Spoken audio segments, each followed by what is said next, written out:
and welcome to the Bellowing Hilltop podcast. I'm here with Johnny. Hello, Johnny. Hello there. Take a seat anywhere, Johnny, anywhere. Just clear away. Where? No, not there. That's Clint.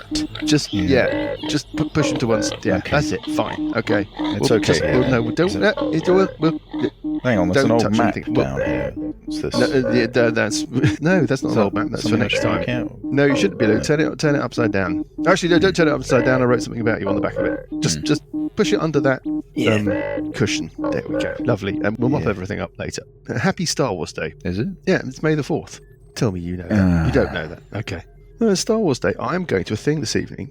Nearby, there's a chap, I think he's called Scott Pritchard, and he works for Industrial Light and Magic, and he's doing a talk about Andor and the special effects of that and other Star Wars movies and stuff. Good, eh?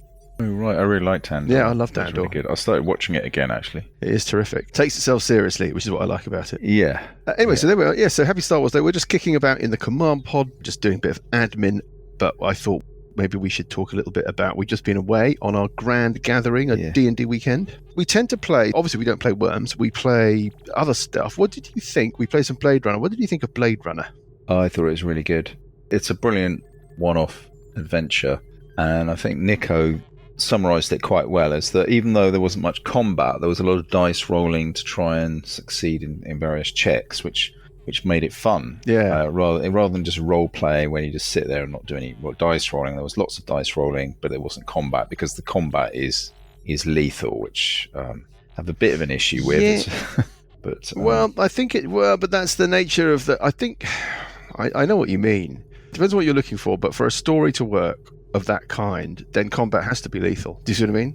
Otherwise, somebody can't pull a gun on you and tell you what to do. If somebody pulls a gun on you and tells you what to do in D&D, you just got to laugh at them and start a fight. Well, if they pull a gun on you, you'd be like, what the hell's that? But you know what I mean? The rules mechanics are very elegantly brought into the role-playing situations, the personal interactions, and you keep chucking dice. It's good. Yeah, and it wasn't very linear either. It was you could literally try any angle to solve this mystery, the murder. Yeah. And you didn't go the way that... Yeah. I'd listened to a couple of other shows play through that adventure as preparation, and they just went completely different way than you guys. And it does feel like Blade Runner. I mean, it felt... Yeah, it did. Like the film, they've captured that well. As you know, I bought Walking Dead by the same company. Free League, at that games convention. What's it called again? At Dragonmeet. Was that at Dragonmeet last year? Hammersmith. Yeah. Hello, readers who we met at Dragonmeet. So I was going to run that, and I just thought it might not work for us because it's not a grid-based thing that, for example, Dan likes. Well, we all like it, really, the precision of that. Yeah. It's more, the distances are close, medium, and long. So it's a bit theatre of the mind, which makes combat a little bit awkward sometimes. So I wasn't sure whether to run it, but Blade Runner has the same system. So it might be possible to run it. Walking Dead, does that have like the old Year Zero engine? It's lots of D6s. Whereas Blade Runner is like you roll a different size of dice depending upon your skill. Is it that? No, it's lots of D6s and D6s. Stress dice and things like that. So yeah, I mean it comes out kind of the same. They're very similar. I don't know why they changed it for Blade Runner. I mean it seems to work perfectly well, but I don't know why they changed it. I think there's an opportunity to stick stuff together. Coriolis, which is also by Free League and also uses the Year Zero engine, that has got a grid-based combat system that plugs perfectly well into all of these things. So you could, in theory, kind of stick... Do you see what I mean? You could kind of bodge them together and have a Blade Runner setting and the Blade Runner story. What I really liked about it was all the material that you got to hand out, all of the that was great. Crime scene photos. Yeah, very good value. Much better value box set than the Walking Dead one. I mean, I got two thin booklets, a few dice, a little turning wheel, and a couple of useless maps, but... You seem to have all these cards, dice, booklets, and it was the same price, I think. So I feel a bit ripped off, I think. Oh, dear. The reviews, before I bought the box, the number one thing that kind of sang through in all the reviews was how well the adventure was supported in terms of material. I think you kind of need it to get immersed, and I think they just did very well, because you could lay cards and mugshots out on the table in front of you. We used cards of all the people that you're talking to, a little portrait of them. Yeah. And you could lay them out and try... A bit like a detective's board where you're laying them out and trying to work out relationships between people and who might be guilty and who's where they were and what alibis were. We should have put something up on the wall and then you could start pinning stuff up and like drawing lines between them and stuff. That would have been quite fun. We did use a little digital screen as our playing area, which we've never done before. I just used it because I thought a lot of the locations, you would just jump in and jump out, and you don't want to be drawing grids out and stuff. The other thing is, just thought atmospherically it was a little bit more kind of, I don't know, Los Angeles 2034 or whenever it was meant to be set. I don't know if they had Samsungs. Anyway, whatever. That was great. And we also played, well, then we kind of had the two D&Ds. We played some Eberron. Dan, readers, you know Dan, my favourite player. Each time he dips into an ongoing series of little one-off Eberron adventures. And then we played more Abomination of Vaults, which is Pathfinder. And it was just interesting to see you play those two games next to each other. What's your impression? I mean, we're so familiar with D&D. Well, readers, don't roll your eyes. Well, we are more familiar with 5e than we are with Pathfinder. Well, certainly Pathfinder 2nd. Pathfinder 1st edition is what we played for like 10, 15 years or however long it was around for. What's your feeling on those two systems? My thoughts are that I think D&D 5 is brilliant, the mechanics and everything. Although recently, I think in a recent episode, you did point out this thing about concentration. So I have been thinking about that, actually. It's a good mechanic, but it is flawed. I think you were right in that when you get to higher level, you're basically doing one spell, but you're swapping out which is the spell that you do. So you might be you might be doing a third level concentration, then you get fourth level, you get fourth level spell, and do a fourth level. Which seems a bit clumsy, really. I think as you go up levels, you should be able to concentrate on. I think we talked about a feat where you could perhaps take two concentrations at once, but I think that is the flaw of it. But I quite like D&D 5e because the mechanics work. We don't get into massive arguments like we used to. It's very easy. It doesn't get in the way of role playing. I think that might be to do with getting a bit older, the massive argument thing. But yeah. And then Pathfinder 2, I actually really enjoyed the Abomination Vaults. I think you enjoyed it as well, and you can probably say why. I loved it. Yeah. We probably agree on what's good about Pathfinder 2. So what did you think? On the D&D thing, I think that what they did was literally game-changing with 5e. My sense is that they introduced some very quick rules, specifically attunement with magical items and concentration with spells. Old D&D, Pathfinder 1st edition, 3. All of them. Past a certain point, it's very unwieldy. You've got so many choices and so many things. And you can be running so many spells at once that every kind of session seems to be bogged down in people just going through this kind of golf bag of equipment that they've got and going through these lists of spells that they just like one on top of the other. So I think that they were really elegant solutions.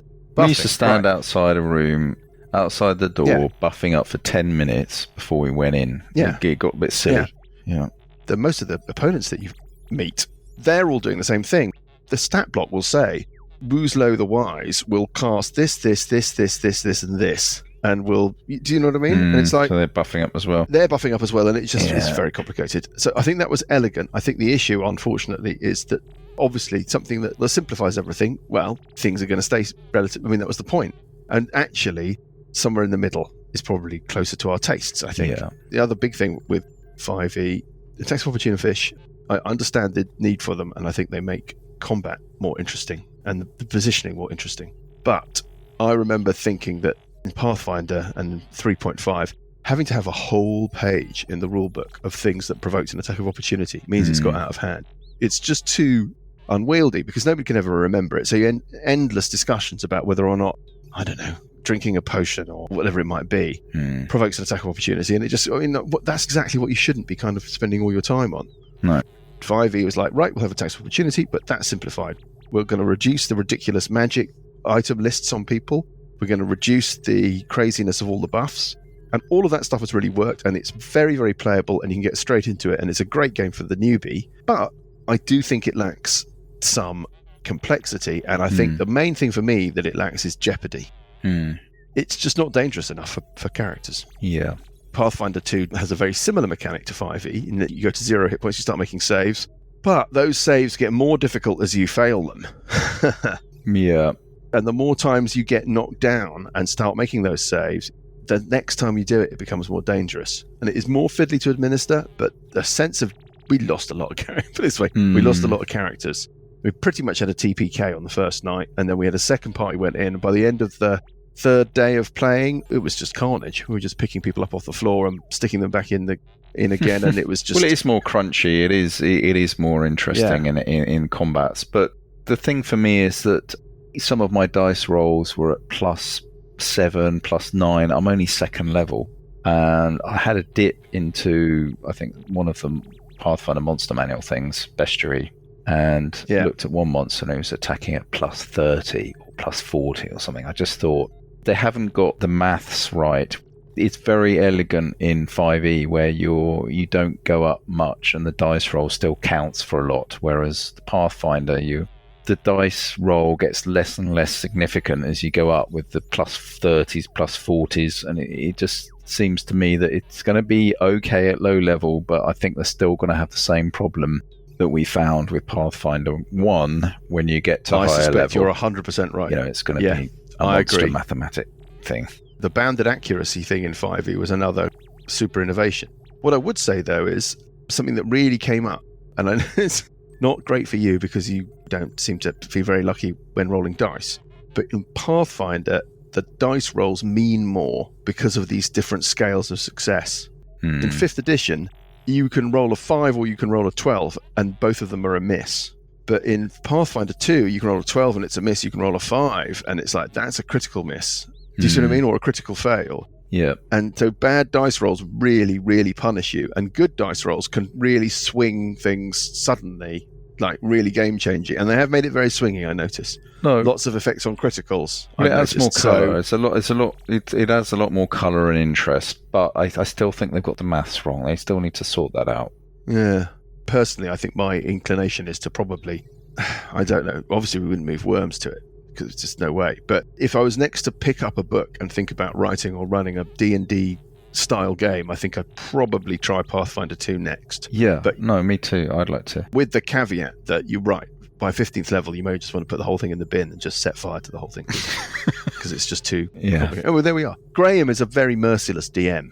He's very good at... Well, he's old school. He's an old school DM where he likes the idea that you're... Well, he's classic Dungeons used to be like that. You go in, have a tough combat, you lick your wounds and come back again. It's things are a challenge. I thought the Abomination Force was a bit tough, though, for second level. We fought something that was really a bit too tough. But as Graham pointed out, we found the wrong entrance into the dungeon, and before we knew it, we're on the second level rather than the first level, which is why it was tough. I think we were on the third level. Yeah, so...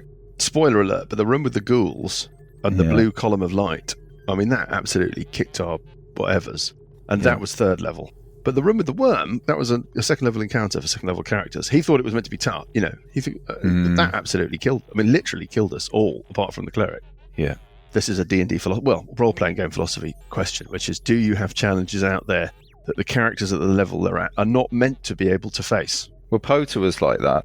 The Princes of the Apocalypse. So I ran that a few years back, and it's a bit sandboxy. You can go in any sort of entrance. You're kind of shoehorned into one of the higher level dungeons first.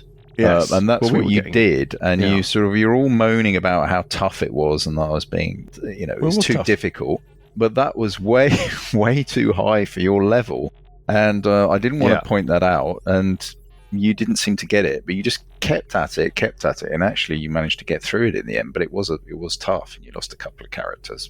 But I think I'm on my third. Yeah, I'm on my second. I think you're supposed to realise it was too tough, and then go and do another bit, follow another lead. But anyway, no. The problem is, you see, we've all been brought up on the sense that if at first you don't succeed, try another 20 times, even if you've got to, Well, that's sort of Graham classic dungeon. That's the Graham style of things. Yeah. Age of Worms, dear readers, is not really like the kind of thing that we normally do. No. We don't normally do stuff that runs on and on where we actually complete stuff. But anyway, enough about the Age of Bloody Worms. I'm sure everybody's thoroughly sick of it. Johnny, that was very interesting. Thanks for chatting about that. We probably get back to our admin. You can start mopping up. As always, dear readers, we are grateful for ratings and reviews on your podcast app of choice, be that Apple Podcasts or Spotify. We're on YouTube now. I think Google Podcasts is kind of being switched off. And I think, therefore, we're on YouTube Music, whatever that is. I mean, it's another app. But it does background play and so forth, so you can find us on that. Subscribe if you can. I don't know why. Apparently it's good. Social media, if you want to talk to us, or we kind of post really just episode updates and the occasional bit of interest or kind of picture from one of our grand gatherings or whatever. But we love to hear from your social media. We're on Instagram. We're on Facebook for the old people. We're on still on Twix, despite it being a bit of a weird bin fire, at Billowing Hilltop, and you can find us on. We're on Blue Sky occasionally. We're on Threads occasionally. All of that. Or you can email us at hello@billowinghilltop.com, and we will stuff it into Paul's engorged, fleshy sack for later retrieval. Tell us about your game. Tell us about your grand gathering, or send us a question or whatever it might be, and we'll read them out probably. Maybe. That's it. Johnny, thanks very much. Thank you. Let us push on with episode 195 of the Billowing Hilltop podcast, Tony's Story. And we're in the middle of Flormageddon. Really? Yeah. Yes. Did they find anything interesting on the floorboards? No. That's a shame. I said, how much are we looking at when he was looking at the thing? And he went, it's X for me to pull up the floor. I was like, right. He said, depending upon what we find, it could be fine or it could be really bad. If it's fine, it's going to be one number. If it's really bad, it's going to be a bigger number. I said, okay, so that bigger number, that's as bad as it could possibly be. And he went, if we find a skull, it'll get a lot more expensive than that. Right, okay. And then he went, I really, really hope we find a skull or a secret cellar. That's my dream. I was like, well, it's not my fucking dream. Right, we're off To see the wizard. Good evening, everybody. Hello. Hello, everyone. It's Hello. ages since we played. We've had the gathering of the hilltop. We had the Gathering of the Hilltop. Johnny and I had a quick discussion about that, which you've probably already heard, readers. But that was fun. Yeah. I'd really like 2E. I like it. Pathfinder. Yeah. I kind of like the freedom that you get with 5E. It's kind of quite fluid and quite simple, and it's just like if you don't know something, it's almost obvious. There's a decision making which is like, yeah, it'll be like that, or let the dice decide, or whatever. But there's something really nice about 2E, even though, it's fucking lethal though, isn't it? Fucking hell. I think that's Graham. Well, we know that's Rather than PF2. Rubbish. I thought Graham was quite fair, mostly. I was. You were. It's quite Trouble fun. is, those weekends make me just want more. You want to D&D. play more, yeah, I yeah. want to play more D&D. Yeah, I know what you mean, Jules. I'm just like, right, Just God, withdrawal symptoms. just want to retire and do nothing but play D&D, basically. Yeah. Just immerse yourself completely into it. Gondor Acres. Oh, Gondor Acres. Gondor Acres. Right. I'm Right here then. with the usual crowd. We were. Lucas is off. Again. I think he was at the Met Gala, was he, or something? Mm. He Just as a he's very- cassette. Yeah, just as a cassette, just completely missing the brief. Yeah. Yes, I know he's a very old friend of Anna Wintour. So Right, yeah, that's 'cause I he's- think yeah. A bit of a style guru, actually, is old Lucas. Right. I'm sorry. So, Sorry, is this the same Lucas that I know? Yeah. Spider Lucas. Spider Lucas, Dr. Eusebio Spider. Oh, Yeah. amazing. Yeah, Yeah. exactly. Do you not I mean, follow way you the would- Lucas of school Johnny of fashion? easing himself into his specially adapted high chair. Is he dirty? Favourite player Dan, Socialist Aslan, Hot Viking Graham. I haven't got any Hot Viking jokes. Sorry. Yes, you do. And How disappointing. I don't Yes, honestly. you always say honestly that, don't. and now you have to say one. No, I honestly don't. And sitting there bleeping away with his little diodes and everything, we have Paul. Good. Evening. Hello, readers. Sorry, readers. Hello. It's been a while for us, but not for you, obviously, because of the artifice of whatever. Oh, talking of readers, Steve. Reader Steve, we gather you've not been that well, Steve. Well, Yeah. just to say, from all of us, Get well soon. yeah, we hope Yeah, you're well, okay. so, We hope you yeah. recover quickly. yeah. Look after yourself, Steve. Yeah. Now, it has been, I was looking, it's been a month Really? since we You're played. just breaking the Which is fourth wall why- there, Mike. We don't have a clue what's going on. We play every week. No, we don't. Oh, we play every week, of Mm. course we do. Well, Yes. nobody's got any idea what's going on, least of all You. me. But I did look up some stuff. You're in this citadel, the Citadel of the Weeping Dragons, you think it's called. You're not quite, you're not quite sure why. You're not quite sure why you're in the citadel, but that's taken a backseat, I think we can say, as you've just sort of worked your way into it. You teleported to the top of the tallest tower, but Uncle Buggie took his own path. But you think you're within smelling distance of Uncle Buggie now, which is, as you can imagine, quite a long way. Yeah. Where we left things, well, there's an awful lot going on. The top of the tower, a large fire giant who looked a bit like Brendan Gleeson was having a fight with a gargantuan ancient green dragon. You've all been invisible, so you've all been sneaking your way down. There are giants running around because this Brendan Gleeson figure blew on his enormous horn, and that has rather raised the alarm. Oh, that's right. That's what drew the dragon in. Yeah, that's what drew the dragon in, and that's why you suddenly got fire giants kind of appearing all over the place. A couple of fire giants you have witnessed as you've been descending this tower have been in pursuit of something that Parker, who can understand giant, somebody's going to have to run Parker again tonight, obviously, believes must be Buggy. They're saying things like, what is the small bearded thing? And there's smoke everywhere. So you think that's Buggy, but you're not quite sure. At the very last instant last time, that all kind of broke apart, but we'll get into that in a second. There are more fire giants tramping their way up some stairs that lead obviously to a level below you.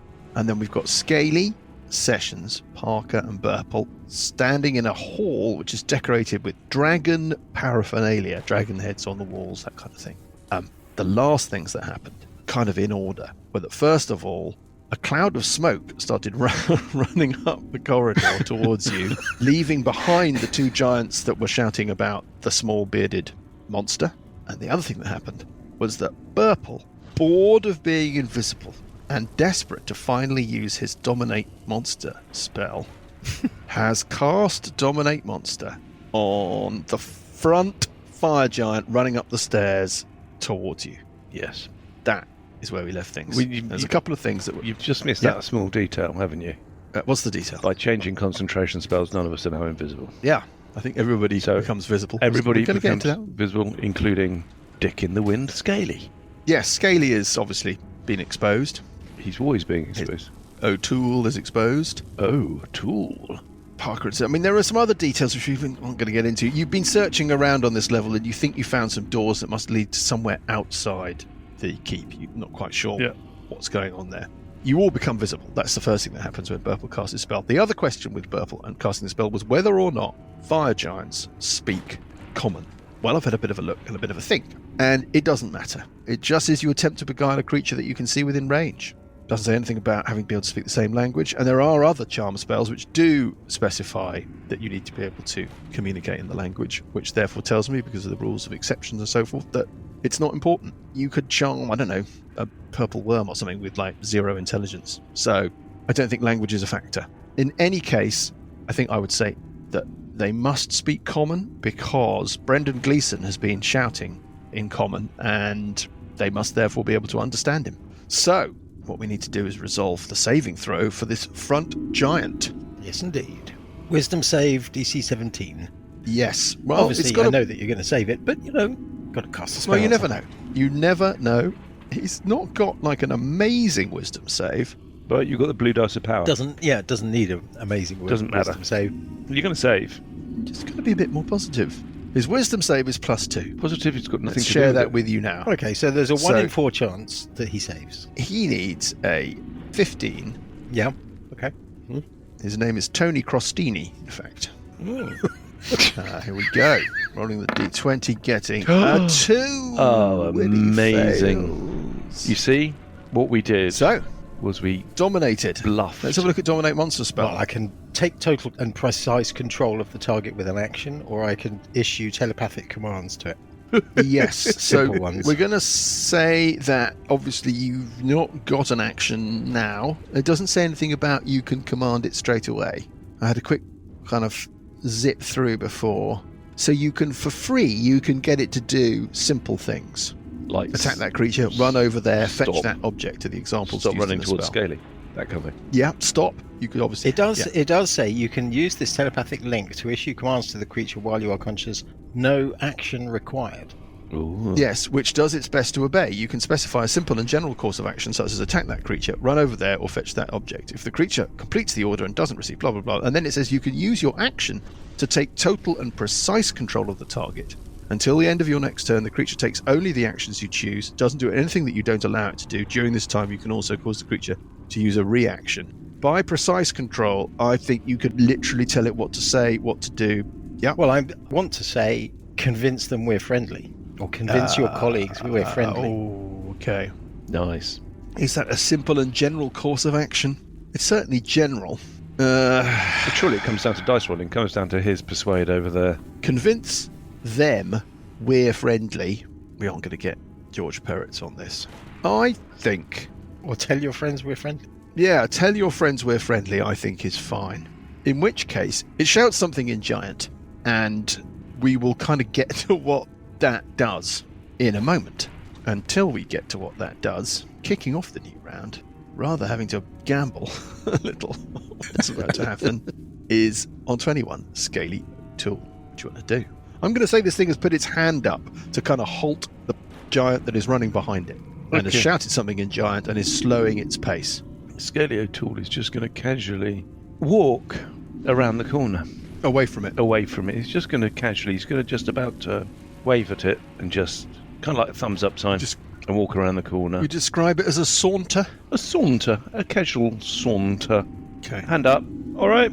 Also on 21, stuff happens above you. There's clearly a titanic struggle going on above you.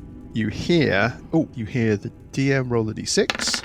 You hear the DM go, and then you hear the sound of pitched and epic combat taking place above you.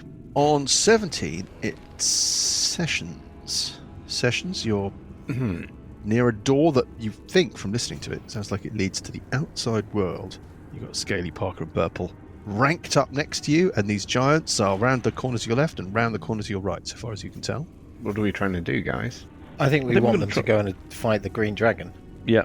Maybe that's the thing. If you're dominating him, you'd encourage him to charge up and defend his colleague further up the tower.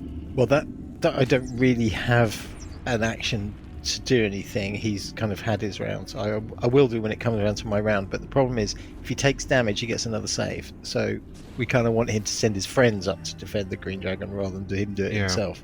But he's got to convince the other two at the other end first that we're friendly. Yeah. I'm not quite sure how we organise this. It's quite interesting. I mean, you can do what you want with no action, right? I can issue general commands, but he can't do anything until it's his round. So if I issue a load of general commands that conflict, he can't really do. He'll just do the last one, I guess, when it comes to his round. Yeah, he'll do the latest one. Anyway, let's just see how it acts. As another free action, I will say the green dragon is the biggest threat. Up the stairs, your friend is in danger. Okay, that's rather a lot.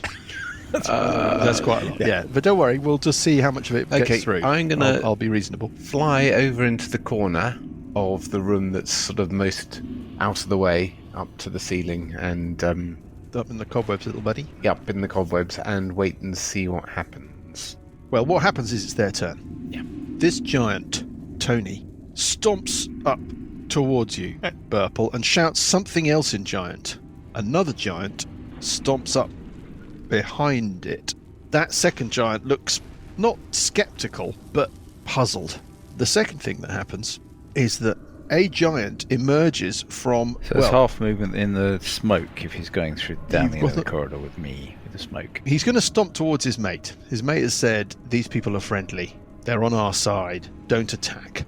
As it does so, it's going to pass you, Buggy. Is the smoke difficult ground? Yeah, I mean, it's half movement. I mean, it's obscured. Is that half movement? Sorry, I just don't know the rules well enough. Okay, well, let's say it is. And we can always worry about it later. It doesn't... Google it. No, because it slows us down. It loves the smoke, though. Obviously, it's inhaling it and relishing it. It is going to leave your threatened space, Uncle Buggy. Are you going to have a swipe at it, or are you going to let it pass? Oh, I'm tempted to bash it. I really am. I won't. Well, I won't. Okay. I'll assume that the dominate thing has worked, or rather, he's persuaded his companions to... We go backwards and forwards on what you know and what you don't know, and, I think whatever. But I'm going to presume that you hear Burple cast a spell, and I'm going to presume that you've got some sense of what's going on. Is it a mind thing? Is it a mental command? Yes, it's a mental command. Well, I think that's too metagamey. I'm going to bash it. Sure. I was going to attack them. I was going to block the corridor off. Unless he says something in common. Did he say the command in common? You can see through your smoke. You see the others come down. You see them all suddenly appear. And you see Burple cast a spell at a giant that is running from the north. The giant slows, puts a hand up, and shouts something in giant. And the giants that you have been running from start warily stomping their way north. I think you get an insight check to work out what's going on. I think that's fair enough. It's not a particularly difficult insight check. 18. Well, okay. that's you aced it. All right, then I'll leave it then. Okay, I won't so bash. Yeah. fine, you'll leave it. So Well, they just sort of cautiously start working their way through the smoke past you. They don't know that you're there. Collective sigh of You're relief. tucked away round the corner. Do you want to make this giant... I don't know how this precise control thing is meant to work. This spell's really difficult. What do you mean? Well, I think precise control means you can say, tell your leader that we are so-and-so. Precise and that control we've is come basically from... intended for combat. I think it's okay, he's going to go 1, 2, 3, 4, 5 to that square, have a hit on him, then move over. I was thinking more in it's a that. diplomatic situation. You could be like, explain that we are so-and-so and so-and-so, and you could literally kind of get really quite intricate and specific and specify the specific language to be used. The problem Isn't it I don't more know, that the bit the I don't precise understand is control it can't i- do anything like that until it's its turn. Yes, that's the confusing bit. I guess That's the it bit would be a that's the bit that delayed action maybe or something, or maybe I issued the... I don't know. I need to spend the action, that's all. I just think that maybe you could say something in the spell because we're like, your creature now acts on your turn would be a really useful little line in there, wouldn't it? And then you could I do think it whatever. acts on its turn because that precise control runs until your next action. So you don't Yeah. do anything on your action. When it comes around to its action, you have control of it. Yeah. And that's what precise control is. You basically run its action. If you do That the is more smart. general That thing, is what we will do. Yep. Oh, wise, and hot, Graham. smoking. Right, well, that's the giant's done. I mean, you hear, Mother! Mother! from up the tower, and the sounds of hewing and chopping and screeching and fighty. Parker on 14. Should we have Parker step round out the way? I think you can run it by committee rather than rolling a dice. We're not in blow-by-blow, fighty-fighty at the moment. Yeah, let's just keep him. Let's just tuck him round the corner behind Scaly. Buggy on 12. I'm going to do a cure wounds at 4th level on myself. Yep. It's 48 How you doing? plus 2, so 22 points. Useful. Yes, useful. Are you going to move? I want to bash something. I really do. Well, run up and bash the dragon then. Yeah, go for the dragon, mate. Maybe not that sort of thing. Oh, you want to practice dummy, don't you? Why don't you just go and hit the wall just a few times just to get it out of your system? I'm going to move slightly away from the fire giants, a bit further into this. Okay, little everybody else small sees room. this weird cloud of smoke moving about a bit. And shall I announce my presence? I'll just say, it's Buggy and his folk. we gathered. What's the plan, Okay. guys? Well, What's the plan? Seems to have gone all Ant Hill mob. This is Buggy Accent version 6.2. Burple, it's your round on 8. Do you want to take an action, or do you want to sacrifice your action and control the giant? I'm going to back off into the corner here. I was just Yeah, looking just at next to if me. there are any other spells that I could do. Because we've got a choice here. If we send them off up to the dragon, we can then kind of carry on disappearing downstairs, or we could join in with the bashing of the dragon. But I think our objective is to go and find this thing, isn't it? And don't ask me what the thing is, I just know we've got to find it. rolls a d6. Sorry. That's all right. Came round a Don't do bit it again. No, too quickly. be of good chill. Be of good chill. Be of good chill. I quite like be of good chill. Do you know, we know the name of Brendan Gleeson, don't we? You don't. Do We not? had a discussion about how ridiculously he's been given a name that you were almost certainly never going to know. Well, no, I was going to say Maybe- certainly never going to know. Now is your chance to know. Maybe this giant could lead us to the MacGuffin we're trying to find. Well, that was the whole point of doing the spell, was to try and navigate this without a combat and then get him to lead us through safely without having to fight all these giants. Basically, I don't speak giant. Well, I think we established a little earlier on that my judgment was he must be able to understand, if not speak. Let's say he must be able to speak Common, because Brendan Gleeson Right, is okay. issuing instructions in Common. I will use my action to control the giant. Well, we don't know whether the giants are going to listen to this other chap. No, we don't. New round It's scaling on either a 21. leader or I'm going to ready an action to bash if Mhm. any of them become hostile, If this kicks off. if this kicks off. Yeah. But until then, I'm going to just stand firm. Okay, Dean rolls a d6 and then rolls another d6. Ooh, gets a 4. The sounds of struggle from the top of the tower continue, and there was an awful lot of hissing and screeching and slashing and horribleness just then. Give me a... Can somebody give me a... Why not? I've used all mine. Have you? Yeah. I think what I want is a perception check to see if you hear what I think you might be able to hear. and then an insight check to see if you can determine the significance. 14 for bug. That's good enough. Give me an insight check. 20. You think that the dragon has had a very good little bit of the fight, and you think you could hear Bitten his that head the off. sound of whatever the dragon is fighting is starting to really struggle and perhaps withdraw a bit. On 17, up in the cobwebs, little buddy, it is Sessions Eeper. I'm gonna hang tough where I am. I guess I'll ready an action if it kicks off to cast one of my offensive cantrips. I guess Toll the Dead or something. You'll zap an opponent with Toll the Dead. If it A fight breaks out. Yeah. Well, we wait and see how this. Burps. What do you want this giant to do? Tony Crostini. Okay, so he walks over to us and says, I'll take care of these puny humans. You go and help the guy upstairs. Go and help fight the dragon upstairs. We're under attack. Well, you'll know the Yeah, name. exactly. Is it a two-way telepath? Is it a two-way telepath? It's a two-way telepath. Do you have a telepathic link? Yeah, but I can sort I of... don't think you can read its No, mind. but I can you tell him to... frame it to use the name. Yeah. Yes, use the name of your master. Gotcha. Well, it stomps up and it declaims to its comrades. Well, it stomps up to me. We must... And as it's Yes. walking up, it says, I'll deal with these Yes. puny humans, Yes. these insects. You go and... Join Kagro in the fight against the dragon. Yes. And then he says to me, show me your ID.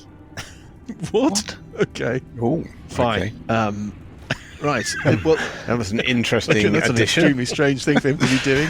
While he does that, Dan, what's been going on in your life? they start moving. So the one that Buggy almost took a pop at is going to start ascending the ladder to the level above, followed by the other giant that was chasing Buggy, followed by the Buggy Followed by the Buggy. followed by the giant that was trailing behind Tony Crostini. They're basically lining up and climbing up the ladder. I think they can all make it with their move and their climby It's going giantness. to be very crowded up there. Well, this is what I'm trying to work out, but I think we can move a few of them very crowded. Jesus. As you know, I have upscaled the map so that there's more room for giants. Yeah. Even so, it's all starting It's like one of to those get a games bit when you have to move cramped. squares around a... Yeah, you've got to do a thing. picture of a cat and there's only one spare space. Yeah. This thing says, show me your ID. Clearly not understanding the words that it has been asked to. Well, show me your identification, or show me your Papers, please. papers. Yeah. Yes, it opens the door of the train compartment. On 14, it's Parker, the bemused, and run by committee. I think Parker can stay exactly where he is. Massively useful as a shield for Sessions. Yep. Okay. Seems like a good place to me. On 12, it's Uncle Buggy. This giant says something and then says something in common to Burple, which Yes. sounded strangely like, please show me your identity papers. And the other giants have started climbing the ladder past you. Looking quizzically over their shoulder at their comrade. Right, Yes. where are we trying to go? Up, down? Where are we going in this We're tower? trying to go down. Should Well, I- the next thing to do is to ask it where to go. So, first thing was to get rid of the other giants. And the second thing is to then ask it if it knows where the phylactery is. They all came from these stairs at the end of this corridor to the north. No, not Or quite. Some of them. Two were already at the top of the stairs when you appeared, Buggy, and spotted you. Yep. All the rest of you have missed all this because this all took place in the broom cupboard. And then two more have come up the stairs that lead into the area where they were. Which way did Buggy come? I came from the south, the little kink. Okay. So we probably want to go down, yeah? Probably, but we can ask. Mike, did the ladder in the southern circular chamber go down? Goes down and up. There's no floor in the level you're on. Yeah, that's right. But it So goes there's a down ladder into a that goes down cesspit into or a kind of area befouled by dung and partially eaten corpses. And it runs up through a hole in the ceiling. But there were no doors or anything down at the bottom. I kind of think there is a door at the bottom. Is there a door in your bottom? That's where the dung's coming out. Yeah, there's a door directly beneath you at the level below. So you could climb down the ladder into the befouled area, go through the door in your bottom, Yeah. and out into whatever would be at that level. That's a way down, and then you've got where the giants are coming from. It's Is obviously the a way thinking that there's not much above us apart from a few towers, but the main, we think there's a complex down below? Is that what I the think thinking that's is? what we're imagining, but Friend Guide Storyteller, the giant double doors that you didn't go through are about 25, 30 feet below you. There must be another level below you, and probably and the another stairs level at the below very that. north, they go up, do they? They go down. Those giants that Burple has just charmed were running up from the level below. Oh, I might try that then. I'm going to run towards that. Okay, 5, you 10. keeping the smoke going? Yeah. Everybody, there's this cloud of smoke with sounds like the voice of a wizened Great. New York taxi driver. Great. Goes shooting past you for some reason. It's me, it's Buggy. I'm going down the stairs. Okay. Something like that. Excellent. On 8 burps, you gonna keep driving the giant, or are you gonna keep it simple with straightforward 3-word commands? I am going to 4 words if I'm in a good mood, keep driving, but not like but I'm going to move. disprove Fermat's last theorem. It's not. Yeah, Yeah. cast time stop. Recite pi to a million decimal places. Sorry, Yes. Mike, I think I actually get to the bottom. Oh, are we? I think I actually go beyond the map to the bottom with my 140 beyond the foot map. movement. Yeah. Okay. We've had a discussion about this staircase. This staircase makes no sense. Yeah. It doesn't match with the original map in the adventure. But the person that put this version of a map together for us has sort of fixed it with a speculated staircase turn. I'm going to put you on another part of the map. You're in a staircase that's now heading west. Okay. And continuing to head down. And at the bottom of that staircase, it flattens out and opens into what seems to be some kind of chamber. But I think the angle that you've got, that's pretty much all that you have. Yeah. Give me a perception check, though. 16. Ooh. You can hear a kind of drunken mumbling, slightly muffled, so maybe it's behind a door or something. And also muffled, also from the same direction, this is to your south, a sort of clanking, hissing screechiness. Right, back to burps. Okay, so I've moved north towards where Buggy's headed, and I'm going to spend my action to control this guy. Got it. On 21, top of a new turn, it's Scaly O'Toole. Paul? Paul. Oi, Paul. Paul. Bueller. Sorry. Paul. Sorry. This is very kind of Burple to have blocked my exit. I haven't blocked Well, your sorry, exit. He's friendly. He's friendly, yeah. Yeah, he's friendly. Oh, He's waiting for Burple to hand over his identity papers. Can, No, can he's I? not. If he's friendly, is he classified as friendly? Therefore, I can move through him. Yeah, you can move through. I him, just yeah. did. Not literally through him. He's No, okay. like He's a not mini that friendly. dragon, though, doesn't he? What? Sorry, stir things up there. Thanks, Johnny. Thank you, Johnny. I'm going to Yeah, move you and do go look down like the a mini stairs. dragon, but fortunately for you, he is entirely a thrall of Burple. You're running to the stairs. That's completely unnecessary, Johnny. Sorry, I couldn't resist. There's smoke down those stairs, Scaly O'Toole. Marvelous. I'm going to follow the smoke. It's Buggy. The Buggy Is that Days. about as far as you can move? Yeah. Speaking of smoking, I'll as a bonus action, I'll Okay. light up a cigar. On 21. I'm going to roll a d6 again. Why does the DM keep rolling these d6? Oh, That's to decide what's going on yeah. upstairs. Okay. You hear from above you, Here, what? Oh, what? and the sound of giants making saving throws. So, smelly biff from a dragon. We've got one, we've got another, got another, and we've got a very important one. Ooh. Okay, you hear a screech A sound, breath weapon. and the sound of 50% of giants making their saving throws and 50% potentially not. On 17, it is Sessions Eeper. Okie dokie. I'm going. Just keeps coming round, doesn't it, Graham? It doesn't. So in my go, I'm going to fly around over the top of the giant. And the draggy giant. The draggy yeah. giant, and head down the stairs. 1, 2. Okay, so everybody is shooting downstairs. Should we leave Parker up there? What do you want the giant to do, Bert? I guess I get off the map as well. So Do you're you in go the all the way smoke, around and down the half stairs all the movement. way? Yeah, I'm moving around there, flying Are you at the gonna top of the ceiling. get the- So, Is what's Burp his gonna get speed? You go through some smoke what- sessions. Do you want to keep going down the stairs and out to the Yeah. bottom? Or what? Oh, I run into Sessions, what are you doing Buggy here? smoke, have I? I'll stop when I Yes. get to Buggy smoke.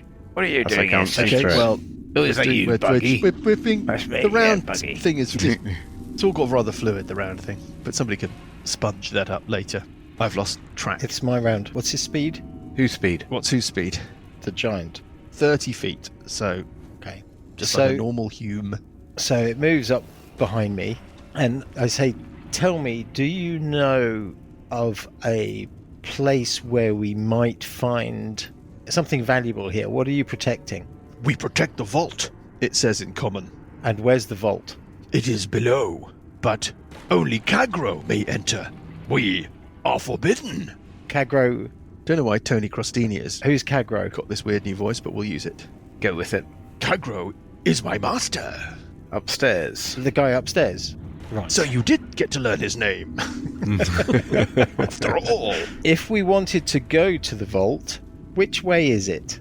it is below us. Describe. We must Give me directions. descend. We must descend the stairs where my colleagues have gone. What, directions through the isometric map that the DM cannot understand? Yes. Of course. Yes. Just one moment. Do you have a 3D printer? It well, it gives you some directions that I. Yeah, it says fine. you go down the Go that way. staircase. Well, do you know what I'm trying to Descend work the out? stairs. Hold up, I can actually. Well, it's going to lead tell us you. there anyway. It doesn't matter. So, That is forbidden. well, you can lead us some of the way. You don't have to go all the way. How far can you lead us? I do not know. It is forbidden for me to approach. What? I don't know. It's forbidden. So Right. I presume you can literally just impel it. Yes. Whatever it is. You can compel it, to do something it really doesn't want to do. Yeah, Dan, impel it. Well, it's had a move. It can probably move actually. So I'll Yeah, move it of course it again. can. Of course it can, Malcolm. Another 6, Okay, so you're heading down the stairs, basically. and so is it. I'm saying, this way, and it. Yes, descend. Okay. Well, And Parker is following up behind on 14. Carfer's coming. Carfer. Coming Oh, Carfer's Shut coming. your face. Absolutely, Carfer. Carfer, I think that's what I said. On 12, Uncle Buggie. All manner of possibilities exist for you. You're on the stairs. You're the only person who can see anything. What do you want to do? I'll move 40 feet and peer around the corner to the bottom of the stairs, heading westwards in a Yep. westerly direction, as opposed to west in a southerly direction. Read as he's running into a big room. What you can see in this room that you are suddenly presented with is an open expanse. I'm saying it's about 70 or 80 feet north-south, and it's 35 feet east-west. So it's a tall, thin oblong. At the southern end of this chamber, you got a door. It's from that door, from behind that door, that you can hear this kind of muttering and this hissing. In the southeastern corner of this chamber as you look down it, so effectively for you, heading around to your left, looks like it opens out into another passageway. On your right, you've got... On your right... I don't know why my voice went up to... On your right. On your right, you've got a shallow, wide set of steps leading up to some double doors, which, as everybody knows, in every dungeon means there's something important behind them. Yes, and that's where I'm heading. So Apart from 45, 50, in this dungeon. 60. So I'm at the base of the stairs now with a move action. Anything else? Is that it for you? The doors are right up against the flush with the wall, are they? At the top of the steps, Oh, yeah. I just thought they would. Okay, well, I'll go up and. So what's standing in the middle? Oh, well, I'll go up and open the doors. And you see the following exciting thing. Reader Ed and I were having a chat the other day about every Uh-huh. party needs somebody who just goes and opens doors. It just goes and does stuff. Joss normally. Joss normally, In this and, instance. and now we have Buggy. You've got some kind of dormitory, Buggy. It looks like maybe where the servants sleep. There's a table with some chairs around it. There's some That's not, cookware not or really whatever. interesting. There's Any cutlery. any and there's hostiles? No hostiles. No, they must have fled. There are windows looking out off into the abyss. Johnny's practically quivering with anticipation around us. Give me some of the mash. Give me some of the mash. Back down the stairs and sort of head towards. Got a door to your south where there's noises I coming can see through. a little bit and more then around you that corner. You can see a little bit more around that corner. You can see, looks like it heads off to the east. Maybe is there just the suggestion of the top of a step there? There probably Up is. or down? Down. Okay, that's my go. It's a move. Okay. I think. On 8, somebody's got to decide what to do next. It is Uncle Burple. Not Uncle Burple. Uncle Burpledy Burple. Herbledy Hoople. Uncle So Burpledy Burple will issue a command to the guy to follow, Mm-hmm. and I will go down. So you're going to act. I'm going to go down the stairs. Move. You're using the dash action. The dash The action. dash action. I don't know how far it is down the stairs.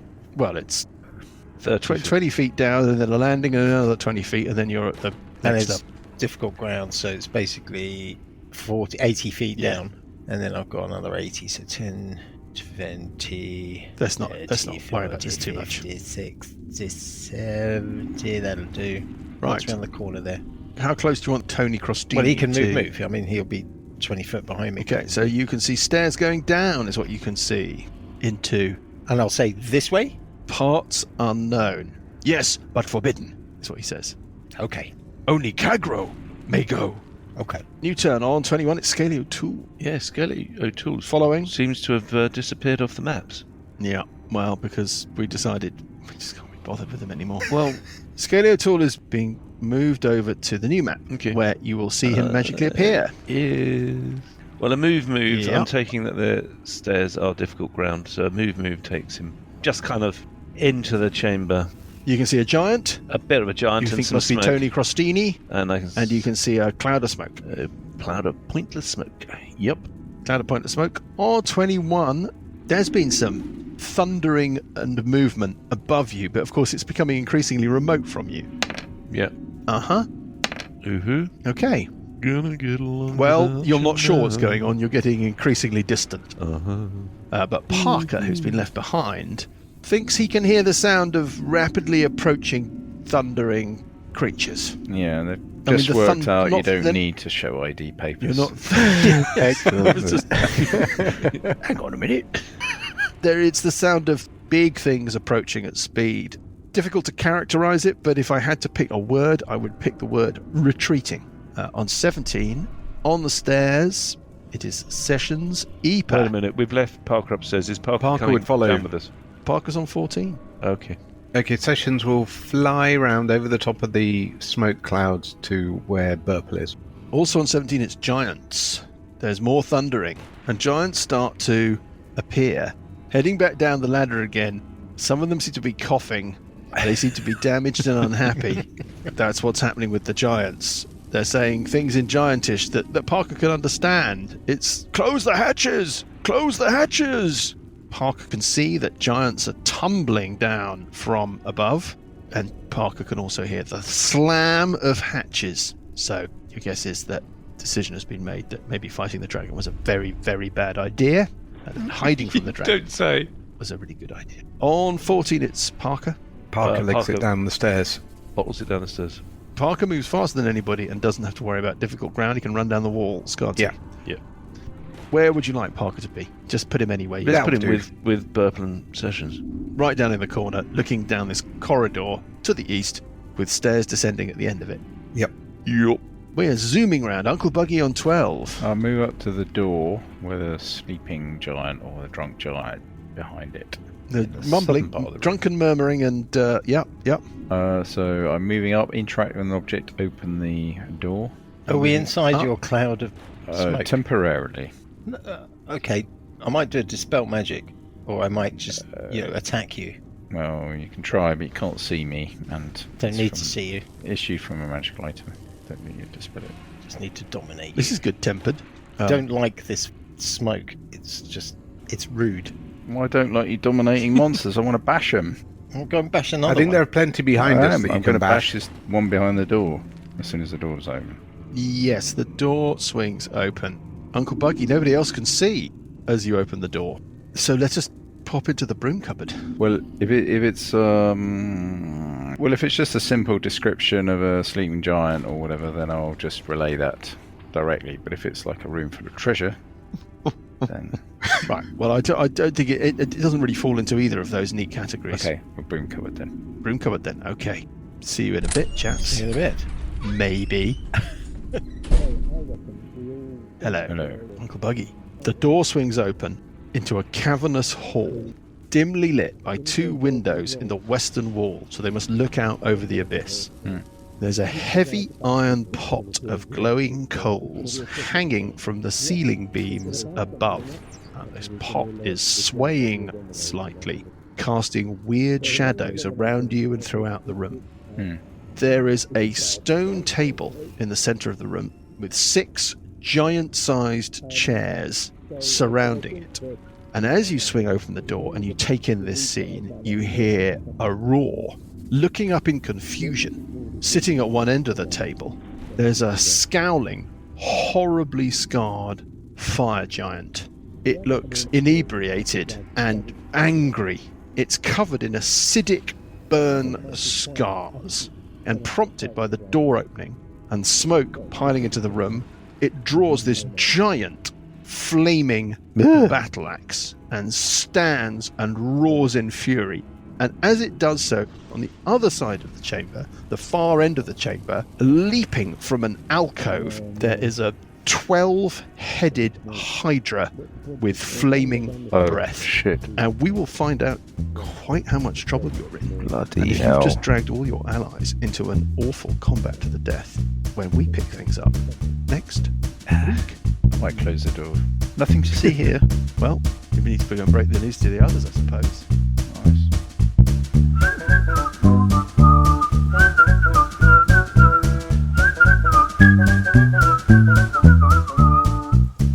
The Billowing Hilltop podcast is a Billowing Hilltop production.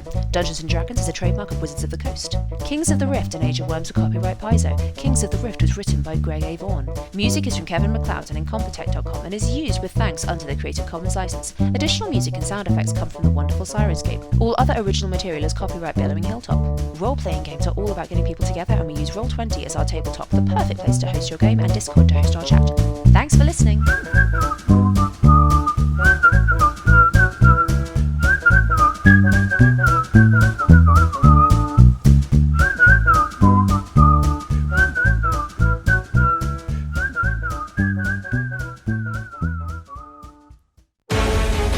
Are you looking for an actual play podcast with young, hot role players, disciplined professional voice actors, and wholesome content? Well, this isn't that podcast. AARPG is an adults-only podcast with interviews, actual play stories where... Excuse me, Matt, why do you sound like you've been chain smoking since you were a toddler? What do you mean? The voice. You don't have to do that voice, man.